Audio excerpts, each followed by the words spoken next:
Ladies and gentlemen, alam nyo ba na kahit sobrang bait mo, ikaw na ang pinaka-loyal na partner. Kung hanggang dyan ka lang, kulang na kulang pa rin yan. Hello guys, so ang topic natin for today, mga dapat mong gawin para maging maayos ang relasyon ninyo maliban sa kabaitan at pagiging faithful.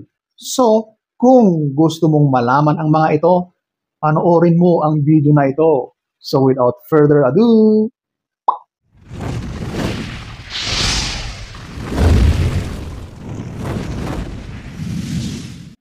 so ito ating aalamin ang mga dapat mong gawin para maging matibay, maging maayos ang relasyon ninyo. Kahit ikaw na ay napakabait at loyal na loyal ka sa iyong partner. Kung hanggang dyan ka lang at wala ka nang kayang gawin, wala ka nang maiprovide na iba, kundi kabaitan lang at pagiging loyal, hindi pa rin sapat. So ito, ating aalamin at number 1, ito, yung ibigay mo yung pangangailangan niya na S. Okay? Yan ang unang-unang dapat mong kayang ibigay sa partner mo.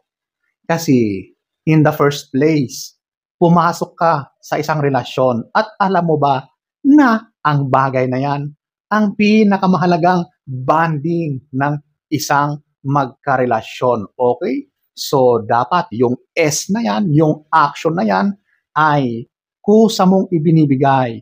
At eto pa, hindi lang ibinibigay, ginagalingan mo pa. Okay? Alam mo, kapag ang bagay na yan, ang nawala, ang missing sa isang relasyon, napakataas ang chances na ang relasyon ninyo ay magiging malamig. At kapag nagiging malamig yan, wala na, maglalako na rin yung mga emosyon na nararamdaman nyo sa bawat isa. At yan yung pagmamahal. Okay? So, ayan po, ang number 1. Number 2, eto, yung pagmamahal mo. Oo, syempre naman, di ba? Alangan namang nakipagrelasyon ka tapos wala ka palang pagmamahal. Pwede ba yun? Oo, pwede. May mga pagkakataon or instances na pumapasok ang isang individual sa isang relasyon kahit wala siyang pagmamahal sa tao. Ito yung mga tao na meron silang ibang agenda. Karamihan ay talagang pumapatol lang sila para sa convenience at kadalasan ay dahil sa financial. Yan, para maging maayos ang buhay nila. Kumbaga, nagiging practical sila ng sobra-sobra. Ganyan. Pero ang mga ganitong pagsasama ay siguradong hindi masaya. Oo, kasi paano yan maging masaya kung ikaw ay nagkukunwari? Ikaw lang ay nakikipagsama sa tao na yan, pero hindi mo naman na ibibigay yung buong-buong pagmamahal mo sa kanya, di ba? So, bilang partner, dapat mahal mo ang partner mo, okay? Andyan ka na sa relasyon na yan. So, kung talagang mahal mo siya, ibigay mo. Iparamdam mo yung pagmamahal mo sa partner mo, okay? Kasi tulad ng sinabi ko sa title na kahit napakabait mo at ikaw naman ay talagang tapat na tapat sa partner mo, kung hindi nararamdaman yung pagmamahal na yan, wala ring silbi, okay?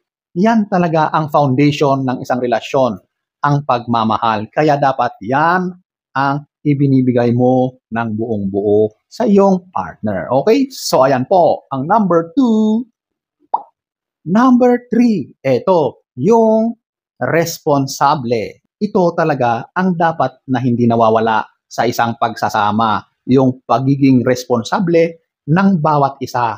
So kung lalaki ka, dapat bilang lalaki sa isang relasyon, ikaw yung mag-provide ng pangangailangan nyo bilang mag-partner or magkarelasyon or magpamilya. At ang babae naman, pwede rin siyang tumulong kung may kakayahan siya, meron din siyang karir. Wow, ang ganda, the best yan, di ba? So dapat bilang mag-partner, dapat responsable kayong dalawa. Bilang babae naman, dapat yung mga responsibilities bilang babae sa isang relasyon ay ibinibigay mo, ginagawa mo rin, okay? Merong sharing ang bawat isa sa isang relasyon. Hindi pwede na bigay lang ng bigay yung isa, ikaw naman ay puro naman pakabig. Hindi pwede yun. Dapat yan talaga ay give and take. Okay? Nagtutulungan kayong dalawa para mas magiging matagumpay ang inyong relasyon. Okay? So, ayan po, ang number 3. Number 4, ito yung suporta. So, alam mo, sa isang relasyon, hindi sapat yung kabaitan lang at yung pagiging tapat mo sa partner mo. Dapat maliban sa mga ganyan ay sinusuportahan mo rin siya. Ipakita mo na ikaw ay talagang ginagawa mo rin yung kakayahan mo para suportahan man kung ano yung mga ginagawa niya para sa iyo at sa pamilya mo. Alam mo kasi kung nararamdaman ng partner mo na sinusuportahan mo siya, nandyan ka para magbigay ng moral support. O, di ba? So, mas nagiging magaan para sa kanya ang mga bagay-bagay. Magtulungan kayo, suportahan kayo para mas madali at para mas maging magaan ang mga bagay-bagay para sa inyong dalawa. Okay? So, ayan po, ang number 4. Number 5, ito yung maging kaakit-akit ka. So, dapat hindi ka nagpapabaya sa sarili mo. Maging maganda ka. Maging pogi ka para sa partner mo, okay? Huwag kang maging losyang, okay? Para yung attractiveness mo or yung attraction ng partner mo ay talagang andyan lagi, di ba? Alam mo, kapag napapansin or nakikita ng partner mo na, wow, ang ganda-ganda naman ng asawa ko.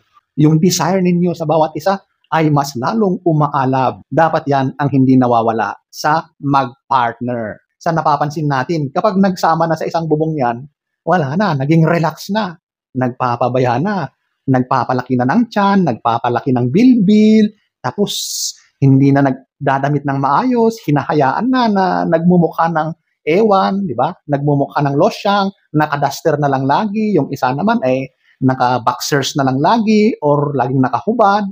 Wala na. Nawawala na yung attractiveness ng bawat isa kapag ganun. So, huwag kayong pumayag na maging losyang. Okay? So, be attractive. Maging kaakit-akit ka para sa partner mo. So, ayan po, ang number 5. Number 6, makinig.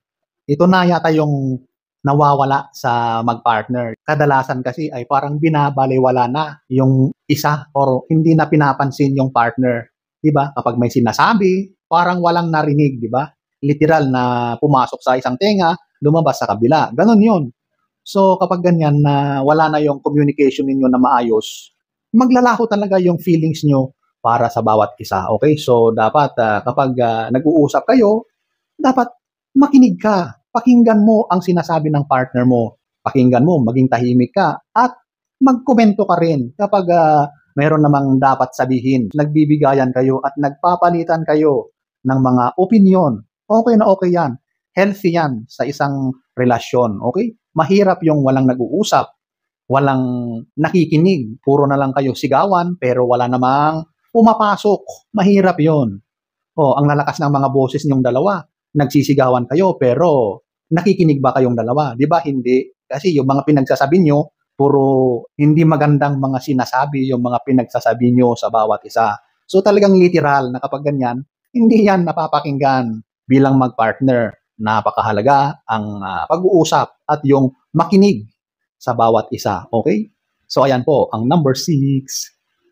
Number 7, ito yung dapat naniniwala kayo sa divine guidance or yung nasa taas. Okay? Kahit hindi kayo sobrang religyoso, kung talagang kayo ay naniniwala na meron talagang mataas na nagga-guide sa atin, nakatingin sa atin, tayo ay may sinusundan. Tayo ay merong guidance na nangyayari sa atin. Kesa wala naman tayong pinaniniwalaan. Okay? Mahirap yun. Wala kang kinakatakutan. Nakakatulong talaga yan sa relasyon ninyo. So, ayan po, ang number 7. So, ayan po, ang iilan na maari mong gawin para maging matagumpay, maging maayos ang samahan ninyo bilang mag-partner, maliban sa pagiging mabait at pagiging tapat. Okay? hindi yan sapat. So, sana ay nagustuhan nyo ang ating topic for today. Next story time, don't forget to subscribe.